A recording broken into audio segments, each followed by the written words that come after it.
Right, let's clear this up immediately. Let's get you in here. This didn't take me 5 years to build, right? It's still here. I've not even started it yet. But I've called it the 5-year table because it's taken us 5 years just to get to this point. Years and years of building projects and sideboards and tables for other people.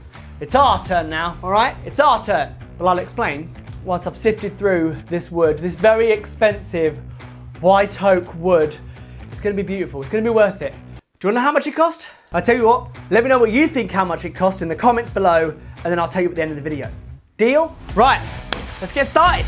This whole journey actually started with a table. Back in lockdown, Katie and I didn't even own one, so we built it ourselves and it was pretty rustic. But building it together is what made us realise we loved working side by side, and that eventually became Fox and Monkey. So 5 years later, it feels right building another one. So always make sure you go through your wood before starting to cut, because you'll find that there's just bits that you want to showcase more or use as the top or the legs, you know, different types of grain patterns and stuff like that. So I've got my legs bench top, because we're making a bench as well to go with the table. I've got stretchers, we've got aprons, and this lot at the minute is kind of miscellaneous depending on things go wrong. So I'll always try and have some extras just in case. And I already sorted my tabletop out the other day. So, milling time.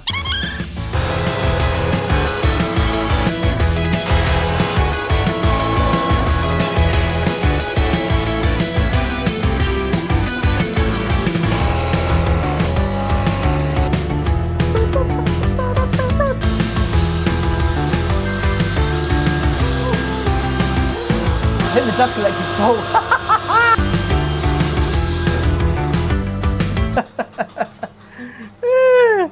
I think the dust collector is definitely full. Just coming close to the end of the day and I want to get this done. Oh, this is one of my favourite parts. This is literally one of my favourite parts. Orientating the top. Now, don't just willy-nilly start gluing the boards together in any orientation, right? Take the time to really just see what goes together, the colour tone, and just really meld it into one. Honestly, taking that time makes such a huge difference down the line. Otherwise you get some stripy stuff. And the thing is, if stripy thing is your bag, then go for it, all right? Go for it. There's one board in here, I can't remember which one it is. It's got a little bit catty wampus, a bit of a banana on it. But I'm gonna use some dominoes. Don't bring the hate, it's just a domino. Just save up for it like I did and get one if you're gonna complain. But I'm just gonna use the dominoes to help align everything together, nice to keep it flat, just whilst doing glue up. It really, really helps. Now that is all lovely and orientated, look at it! Oh, it's so good. No, I haven't forgot my dust extractor. It's because this little thing decided to pack it in about 2 days ago. That's why, okay? I've not forgotten it, but we've got a new one coming hopefully soon. I've ordered it, I just need it now!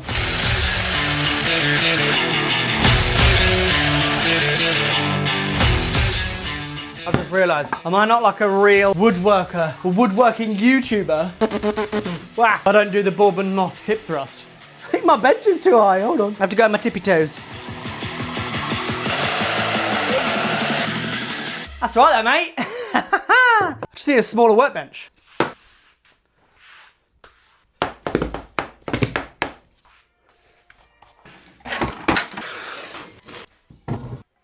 I've just realised I'm going to attempt this on one of the hottest days of the year. Glue's going to go off like that. Shall I do it? What time is it? Clock's wrong. I think it's about 4:30, 4:45, which means the kids are going to need me soon. Oh, shall I do it? Shall I do it? Or shall I wait? Well, I guess you'll find out. Yeah. So as you may notice by the light outside, I decided to go into the house and be with my wife Katie and the kids. We had dinner, got the kids to bed, spent some quality time with Katie, and then I got back in the workshop to calmly get set up for this glue up. A wise choice there, young Sam. Wise choice indeed. If this was a client piece, I'd have definitely done this in 2, possibly even 3 parts. But I just want to get this done. I want to be sat at a dining table with my family. This is the issue in my workshop. Oh, there we go. Oh, can I get out? I'm so happy with that. Yes. This is our tabletop. This is like where a load of memories are going to happen on this tabletop, man. Oh, it's just so exciting, isn't it? I mean, I'm sure a lot of you have built tables for your family before. Those who haven't, just do it. There's something different about it. There really is. You're building something that you're gonna see so many things happen around and your kids grow up around. Ah, it's amazing. Sweet. Hello, hello, hello. It is the next morning. Oh, it was a rough night last night. Bo woke up quite a few times. Oh my God. But table is looking fine and dandy. Now, usually I would sand it down, or at least start it with an 80 grit. But seeing as the dust extractor is completely kaput, I'm just gonna get this out of the way and get cracking on with the base. So let's talk about the base. The legs themselves are going to have a taper on them, but also have a curved detail at the top, which makes it somewhat tricky, especially as that curve is going to go into another curve of what I would call the apron. But the aprons also have a curve going the entire length of them, so that's why I'm making a template. 2 of them actually, for both the legs and the aprons. They are super handy and will ensure that all the components are identical. But to add to this, the aprons will be crossing over each other in the middle of the table. You'll soon see later in the video, and I'm sure it'll make sense. I've really got to work on my descriptive skills. A massive tip when making your own templates though is to take your time. This one little piece of plywood or MDF, whatever you're using, will be that copy and paste for your bits and bobs. So get it exactly how you want it and as smooth as can be, and that'll save you time and money down the line. So once I'd marked exactly which part of the board I'm using for the legs, taking into consideration grain direction, etc, etc, I just start rough cutting out my legs using my track saw and a bit of my jigsaw. Remind me though in the comments to source a better jigsaw blade for oak. Mine struggled.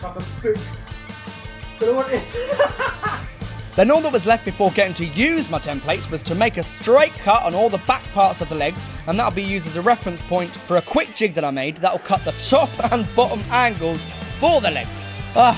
When there is a will, there is a way.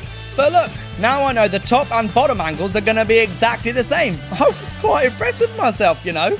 That is a good little jig that. I might do that more often. I basically made myself a little miter saw, or one of those like MFT track saw thingamabobbies, you know, the ones that kind of flip down, but an angled version. I tend to make all my angled cuts like that on the table saw, but because I'm trying to save on material and not have so much waste. So as you've seen, I cut the boards out in a certain way and getting 2 legs out of 1 board rather than using 4 boards to get 4 legs. It just means that there's no 2 parallel faces that you can then reference off of both sides. So this way you only have reference off of one side. Hence why I'm making this little jig. Nifty little thing if you don't have a miter saw. I don't want a miter saw in here. Maybe in the bigger shop. And now we actually get to use the templates. So I installed a templating bit which has a bearing on it, and that bearing runs along my template, which then cuts my legs and the aprons to the same shape. You'll see the apron in a sec, but I'm telling you, that massive bit, which is from Trend in case you're wondering, it scares the bejesus out of me. I mean, routing in general scares the crap out of me, as I'm sure a lot of you feel the same way, but there's no woodworking without routing. It's just such a good tool not to use. And that's the apron with that very subtle curve going the entire length. Now it's just cutting the final cut on the legs, which is the part that joins them to my aprons. I sent them through the table saw, but to make a clean cut, I didn't bring them back through. Sometimes your table saw blade can ever so slightly ruin a cut, make a second cut, when you bring it back through. And this is a joint cut, so it's very important. I don't know about you guys, but I am a visual person. You can make all the digital plans in the world for furniture pieces, but it's not until you get them in your workshop and physically using the piece do you need to actually know the angles and measurements and length of things. But even then, not even the numbers, because numbers still scare me. So that's why I've mocked up this little thing to get the angle that I need. And all I need is to do this. Boom, done. Shape in 3D is probably going to tell me it's like 32.79 degrees or something. I'm not going to get that. All I want is that. That's it. Yeah, just thought I'd tell you that. If you're truly the beady-eyed type, you probably noticed that the tabletop looked a bit different in that clip to when you last saw it. So let's take you back and show you what I did to get it to that point. I don't think though that I need to explain what I'm doing. This time the footage will do the talking.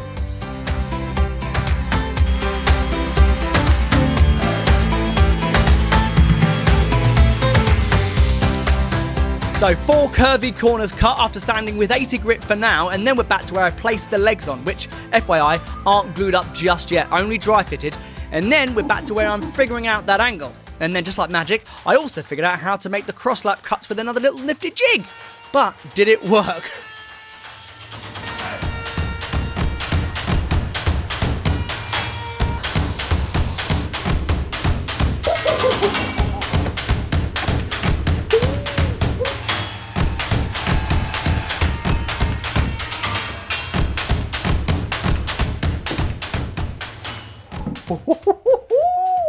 Okay.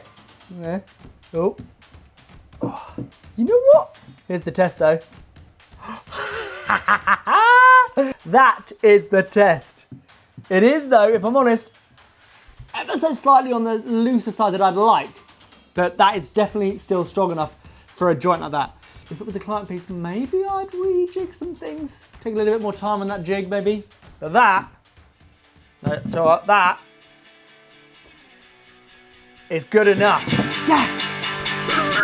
Now I'm onto stretchers, which needed a compound angle, and I chose to do that with my track saw. These stretchers are what's going to keep the table from like twisting and racking, as that cross lap in the middle of the table won't be enough to hold the weight of that very heavy white oak top. But of course, it's not just functional, it needs to look pretty too, so I cut a little curve in it to mirror the curve happening in the aprons. And to get it looking all fine and dandy, I rough cut it on the bandsaw, which you've just seen, and then I smoothed it all up using my Triton spindle sander. You're about to see something that to this day still makes me wonder how it got there. I really haven't a Scooby-Doo, but why is there a massive pink bow on my back? My only conclusion is that my daughter came into the workshop and stuck it there without me knowing, the little ragamuffin. Then it's finally on to glue up time. These nifty additions to my Bessie clamps are super useful when gluing up angles, so I'd highly recommend them if you haven't got them already. I cannot tell you how excited I was to be at this stage of the build. Just glued all these bits up and I wasn't even filming it! It's a fake hammer. It's already in. After a bit of wrestling with one particular domino that didn't want to house all the way in, I eventually won that battle. One leg frame was successfully glued and clamped. Right, number 2.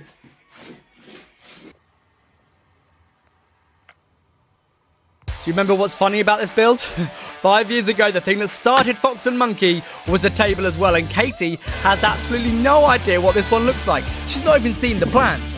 So when this thing is finished, I cannot wait to surprise her with it. Once the glue had dried on the legs, I needed to start shaping them with roundovers and thumbnail profiles and such like that. But before that, I needed to simply trim this little excess off that I'd purposely kept on the templates to make the joint neater.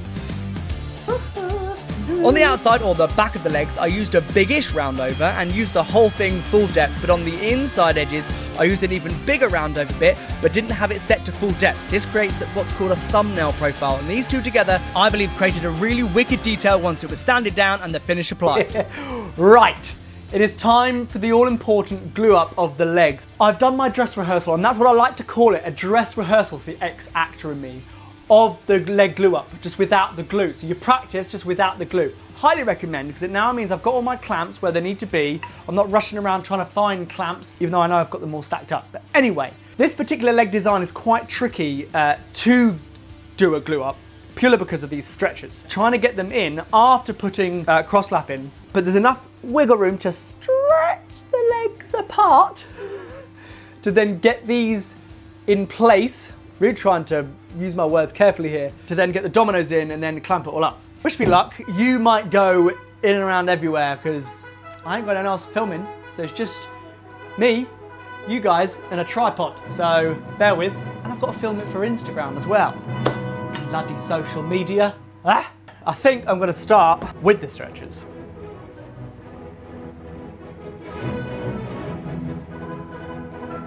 Come on. One last time.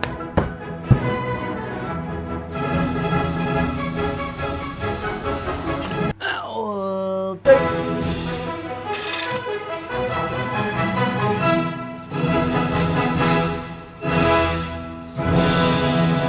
Well, I'm glad that's done. I ended up using a little rag and doing the old in between your gooch towel trick to get it nice and clean. Way better than blue towel. So the next thing to do was actually just going to be the brace for the top, so the legs can attach to the underside of the top. Now I thought I had some C-channel underneath the workbench. I do not, so you know what, I'm just going to make my own. Instead of ordering it in, it's going to take 2 weeks to get here. I'm going to make my own out of wood. I've got some leftover white oak, so let's do that. I was actually super happy I had to do this in the end and not go the whole C-channel route, because it added an extra sexy detail to the base that it wouldn't have had if I had the C-channel in the workshop like I thought. And that's just how my Japanese coffee table build ended up the way it did, because I'd made a mistake as well as not planning it fully, which led to more beauty. If you haven't seen that video, you know you want to watch it, but only after this one, okay? Keep your attention, you know you can do it, and watch this video to the very end. I simply made a block of wood, making sure the grain was decent, marked where I needed to cut the 4 cross laps, and then went to town hogging all the material out on both the supports and now the glued up base. And of course, it needs to look pretty once again, so a few more curves to mirror you know what, a bit of sanding, or as I like to call it, giving it a little tickle, but whilst making sure it was nice and square as too. I added roundovers and thumbnails for added beauty, and then the all-important holes. Yes, holes. You'll see what they're for later on. After a little bit more sanding off camera, these things turned out super nice, and again, I was so happy that I was forced to go this route. It pays not to plan things sometimes, but they didn't quite go in as smoothly as they sanded up to be. That, of course, I will tell you all about in a sec. Right, all that's left to do is this little bad boy. Now, I've got a confession about this one. Let me flip you around. So, I was putting this one in just to test the fit, see how nice it is. I got about a third, maybe a smidge under halfway, and thought, yeah, that'll fit. Let's pop it back out, get some glue all prepped up, and we can go. Would it come out? No, no, no, no. So, what do you do when you're in a hole that you can't climb out of? You dig deeper. So, just like most Japanese joinery, there's no glue in this one at all. I hammered it all the way in. Well, not hammered it, I clamped it all the way in. And now I'm just gonna do this one. This one fits nice and snug. Not too tight like this one. So yeah, moving on. Funnily enough, this one also needed a bit more persuasion like the other one, but definitely not as bad, because as you can see, it eventually caved and housed itself. I was clearly overcompensating from the centre cross lap to the aprons and made them too snug. Every day is a learning day, isn't it? Then it was on to all the final details in getting close to that finish line. And not finish entirely, I mean applying the finish. And I used something pretty special. Something I never in a million years thought I'd be saying in my woodworking journey. After a hefty chamfer cut on the underside of the table and an even heftier sanding marathon, going through grits 80, 100, 120, 150, and then finishing at a 180 just for the top, cutting some tiny roundovers so no baby fingers get cut, I was ready to poke those holes, but only once I'd carefully lifted it through my small workshop, making sure not to hit anything. Once the base was centered to the tabletop, I transferred those hole marks using the same drill bit the holes were made with and marked out where my threaded inserts will go. Now these threaded inserts were roughly 25mm, which is about an inch for you imperial lot, so plenty of strength, especially as the top itself is 40mm thick. I'd always recommend adding a countersink before installing threaded inserts as well. It helps them sit really nice and flush. There's the threaded inserts, and to help them in, I always use a bit of wax, and you can call it lube if you want. Now, I couldn't find the correct bit for my drill, so I installed them by hand. This is where you want to go slow, because the last thing you want right now is a threaded insert to strip out. It's a nightmare to rectify them, but luckily, none of these ones did. Okay, so I love this part. I have already put finish on the legs because you don't want to see that, because that's just, I mean, it's mundane doing it as it is watching it, so you don't need to see that. I mean, unless you do, let me know in the comments. So I've already put finish on the legs, and then I've also put finish on the underside of this top. And now I'm going to do the money shots. What am I using to finish this off with? So, I'm obviously using Rubio Monocoat because that's what I always use, but I'm also going to be using my own colour of Rubio Monocoat, hey? So this is Monkey's Brew. It's an ambassador's edition. Yes, I've been an ambassador for donkey's years. So if you're interested in this colour, I made it especially for white oak because I really like the au naturel look as much as possible anyway. And I hope they've still got some available as they only made a limited stock, but as I said, it's Monkey's Brew, and I'll put a link to it in the description box below. We wait.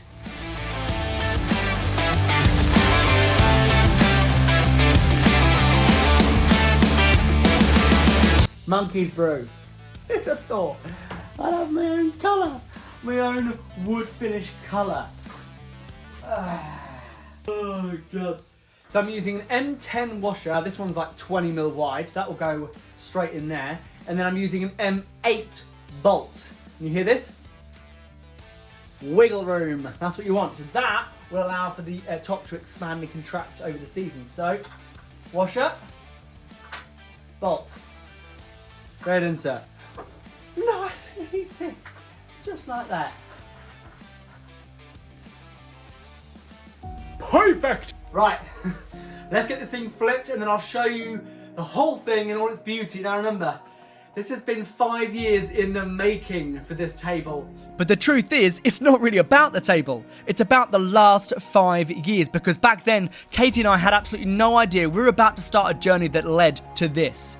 So back in 2020, during COVID, Katie and I had just moved into our house and decided to build that rustic table. It definitely wasn't the best piece of furniture we've ever made, but something happened while we were building it. We realised how much we loved working together, so that little table changed everything.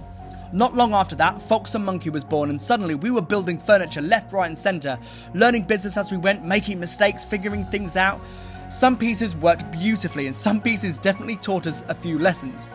And life didn't exactly slow down either, because 3 months after launching Fox and Monkey, we got married. Then 1 year to the day after our wedding, our first baby arrived, and then somewhere in the middle of all that, we had another one too. So the last 5 years have been a bit of a whirlwind. That first table we built together eventually got sold, and for the last few years, we haven't even had one at all, which means this table feels like coming full circle. Because 5 years ago, a table what started this entire journey, and now 5 years later, I built one again. There's just one small problem. Katie hasn't even seen it yet. Oh my god. I love it. Furniture should last. Not just physically, but in the memories it holds. This is the table our family will sit around, where birthdays will happen, where homework will get done, where the kids will probably spill juice on it at least a gazillion times. And honestly, I wouldn't have it any other way. We had no idea that rustic table project would lead to our own furniture company, getting married and 2 kids, and all the stuff that's happened since. So yeah, that one felt pretty special. And if the next 5 years are anything like the last, I'd say we're doing all right, yeah? Well, thanks for watching, guys, and I'll see you ragamuffins on the next one, and it's all about this bad boy.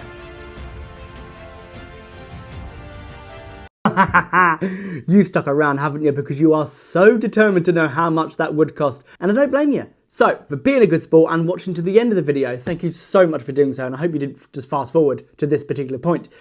But the wood cost, and this does include the table itself, of course, but also the bench that I said I was going to build, which I still haven't finished yet at the beginning of the video. But you may have noticed a bench on the other side, which is done, that I was sat on, and it had an oak top. So it includes that as well. So it cost altogether, for rough sawn white oak, £2,000.